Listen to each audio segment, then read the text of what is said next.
All right, everyone, welcome back into another props video. Going to be touching on the top prop bets here for week 12 in the NFL. Let's go ahead and get into it.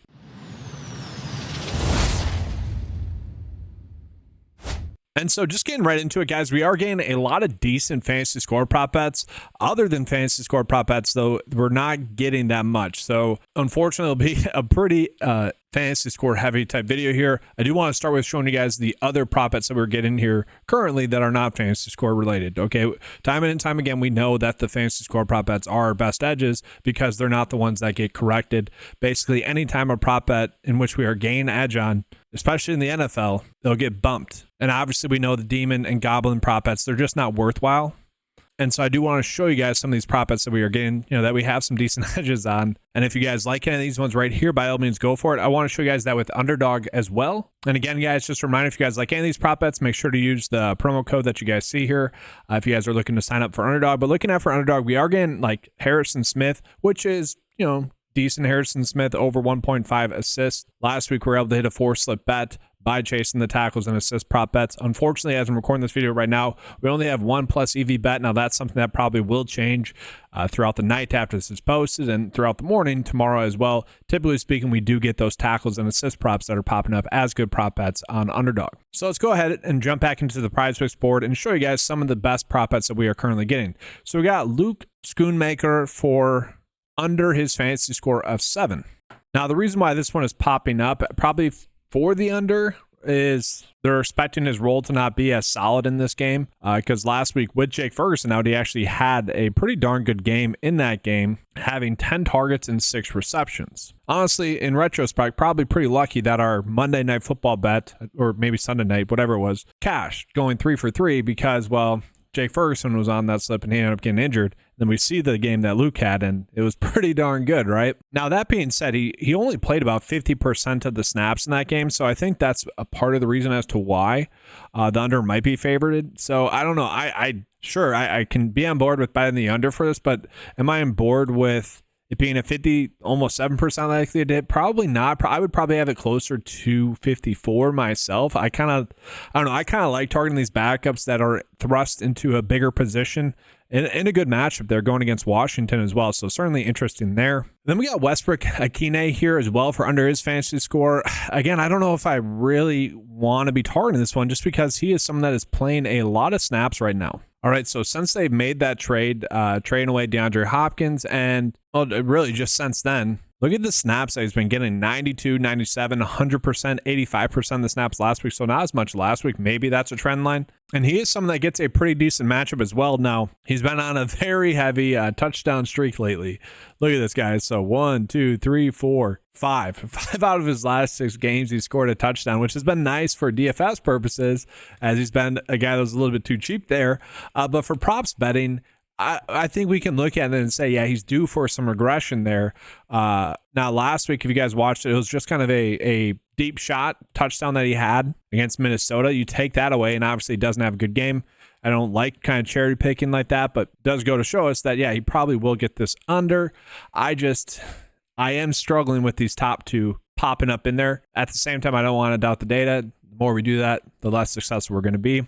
Terry McLaurin to get under his fantasy score. I can kind of get on board with this one, just given the matchup that they have with Dallas, which might sound weird, but to me, I'm looking at this matchup with Dallas, and it should just be a run-heavy game there for Washington. So I could see Terry McLaurin maybe struggling in the sense that he's not going to be the reason as to why Washington goes out and wins this game. I mean, he probably will be, but not in maybe a big way. Basically betting on him not scoring a touchdown, and that's what a lot of these under fantasy scores are really telling us, is they're not going to score a touchdown. That's how they're being valued. Demarcus Robinson for under his fantasy score, kind of okay with that one. He is very much touchdown dependent. We know that with Puka Nacua back and Cooper Kupp good to go, his role has been reduced a decent amount, so kind of okay with that one. Basically betting on him not to score a touchdown. And then we get an interesting trio of bets right here, guys. So we know that the Raiders offense has been struggling lately, and they also get a difficult matchup this week going against the Denver Broncos. Now, the Denver Broncos have been a team that's been playing well. We know that, but the Raiders obviously struggling. The Raiders are also going to be without their top 2 running backs, which, if you want to call them that, But Amir Abdullah is going to start, but just how much will he play? They do have the rookie running back Dylan Labe, where maybe they choose to get him some work. So definitely some interesting lines here. I certainly get why the data is telling us to bet the unders here. Brock Bowers, again, gets a difficult matchup there going against Denver. He's been someone that's been a target hog. And I would argue if we're betting on Brock Bowers under, there's another bet on Underdog that I'll show you guys in a second here. Well, it's Jacoby Myers for under his fantasy score. We probably wouldn't want to be running that one out. And so we got Trey Tucker then for under his fantasy score. Kind of okay with that. He's kind of a gadgety player. These guys will get targets, but again, against that Denver defense, I think the strategy for Denver will be to just ground and pound, kind of do what they've been doing, long sustained drives. Thus, all these players here for the Raiders, I can get behind their unders. Then from there, we're starting to get a little bit too low here in terms of which bets are popping up. Jordan Addison, he does get a difficult matchup here going against Chicago. And so that's another one where, yeah, looking at the matchup, I'm much more inclined to probably want to look at the under. Score a touchdown last week. Again, I don't like saying this, but you take that away, not that good of a game. Only ends up with around 6 or 8 for a fantasy score. Again, don't want to take away a touchdown, but we can see why that one's popping up. Cole Kmet's decent, and then we're getting a little bit too low in terms of the bets that are popping up. And so I do want to get into the PrizePicks bet of the day here for you guys, and then we'll jump into Underdog. So again, with these top two, I don't know if I would necessarily agree with the data that they're the top two bets, but at the same time, I will be running those out as part of the bet of the day. If you guys want to sub in maybe Amir Abdullah for under his fantasy score with Jordan Addison, two bets that I like a little bit more, that let's say you guys agree with that, you could do that. But again, I'm trusting the data here. We've been having a really kind of dominant 2 weeks here. It's mostly just because we've been trusting the data. Although the bad beat for college football, I don't know if you guys saw that. I'll pull that up in just a second here. I don't want to get off track too much here. Very tilting.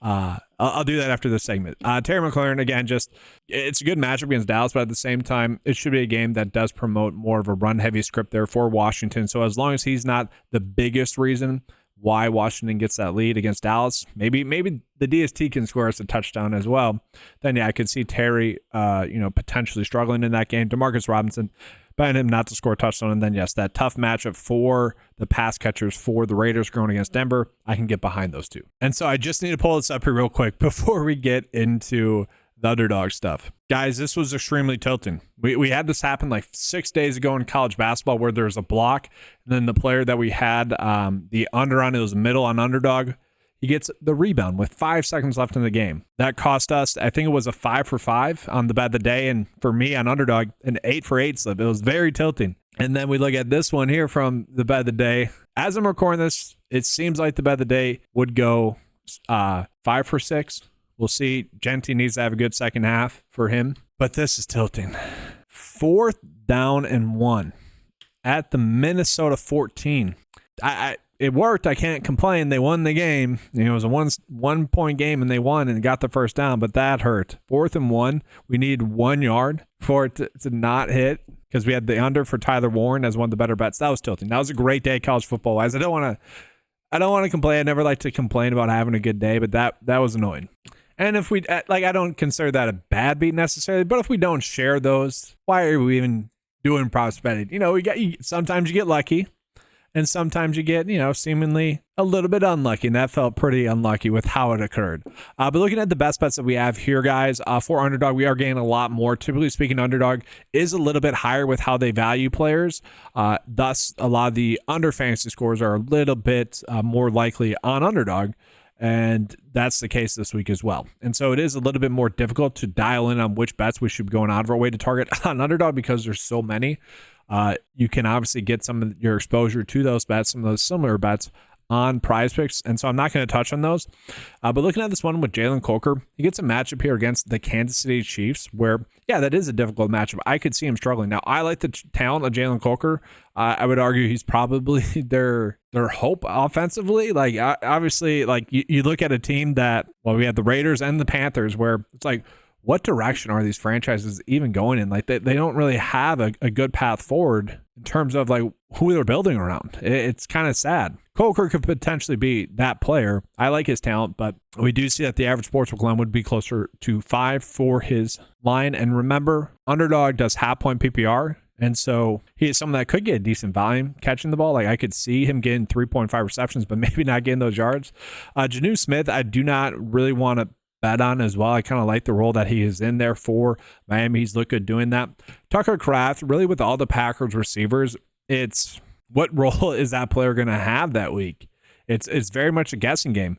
He had been their top pass catcher for most of the games, and then a little bit of Jaden Reed. Well, Jaden Reed as well a lot. Christian Watson was last week. Fully healthy Christian Watson, which is awesome. And then you had Wicks for 1 week. You had Romeo Doubs for like 2. And so it always is a guessing game. It's really how does Matt LaFleur feel like they can attack a defense? And maybe that'll be Tucker Kraft. He is someone that does have touchdown upside. I don't really want to touch him, honestly, just because of that likelihood for him to score a touchdown. Like, he's had a bad week in his last game, and so I kind of expect him to have a better week. Darius Slayton to get under his fantasy score. Obviously, the New York Giants made a quarterback switch.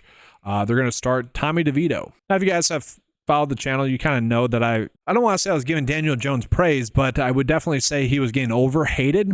And had it not been for a lot of late game mistakes by a lot of players, including Darius Slayton, the Giants probably have 4 more wins. And so I do kind of feel bad for Daniel Jones. I also feel bad for Drew Lock. What a weird situation, right? Like, gets paid to be the backup, assumes he's the backup, and the only reason why they're having Tommy DeVito as the quarterback is to sell tickets? I don't know. It's weird. Anyways, are they going to try to go more of a youth movement then for the receivers as well? Like, logically speaking, that makes sense. Maybe Slayton doesn't play as many snaps as he has been playing. Maybe Neighbors and Robinson get as much more work, I guess. I could see that happening, but it is a very good matchup. That's my biggest concern. Like, if you're trying to set up a young quarterback for success, this is the matchup that you do it against. So kind of indifferent about this one. There's a little bit of unknown with Tommy DeVito. Like, you look at the hype that DeVito got last year against my Green Bay Packers. He made one good play in his NFL career, and that was a touchdown that obviously was able to win them the game. That's it. And so I do expect him to be bad. But again, good matchup. A little bit of a weird tangent there. Apologies. 2 tangents here. Apologies. Jacoby Myers, though. So I did mention, really depends on how you want to go about attacking. But I do like the fact that if we're betting on Brock Bowers and Trey Tucker for under their fantasy score on PrizePicks, it's not also telling us to bet Jacoby Myers on PrizePicks as well. And the reason why I like that is because we would get a reduced payout if we include that there. And I like that this is the only one that's popping up right now in Underdog for that same reason. We're kind of hedging our bets there. Again, tough matchup. I get it. I like Jacoby Myers as a talent. I do expect him to get at least 6 targets in this game. He is someone that does get a lot of targets, does play a lot of snaps. But again, betting on that matchup, don't want to really touch Mike Evans. Noah Brown, though, I'm perfectly fine to bet his under with. Leggett as well for betting Coker for under his fantasy score. I can get behind that. And we're just getting a bunch of like small differences that, again, given the touchdown likelihood, a lot of the unders are somewhat favored. A lot of decent bets, though. And so before we get into the bet of the day, do just want to call out the 95 promo code that's currently going on the website. Use the promo code Keep Cashing and 20% off your first 9-to-5 membership. Or if you guys are a returning member, you can use that as well. So looking at the bet of the day for Underdog, again, just mostly going off the board here. Do want to call it the Harrison Smith bet. I do want exposure to that. I do view that as a great bet. Obviously, that's just a pure EV bet. There's no calculation difference. There's no factoring in a touchdown. And I do think it's worth calling out, like, the fantasy score edges that we get is obviously, I shouldn't say obviously, it might not be obvious. It's a lot different than NBA. Because NBA, sure, there's blocks and steals, but those are a little bit more predictable than touchdowns, especially on a per game basis. Minutes are easier to project and just all that stuff. Game flow does matter, but not too much. We're in the NFL. Obviously, all that stuff comes into play more as to a reason as to why a bet hits or not.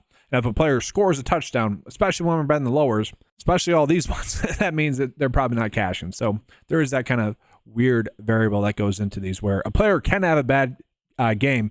The Vegas can be very much correct about their expectations for the game and the player not having a good game, but they could have one play that really changes their whole game, where in basketball or golf, I love betting on golf, that doesn't really come into play too much. But But that's all, guys. Thank you guys for watching. Make sure to give a like and subscribe. Comment your guys' favorite prop bet as well. Again, if you guys want access to any of the tools, make sure to head on over to 9to5sports.com. That's going to be all for this video, guys. Thanks for watching. Good luck. And as always, let's keep cashing.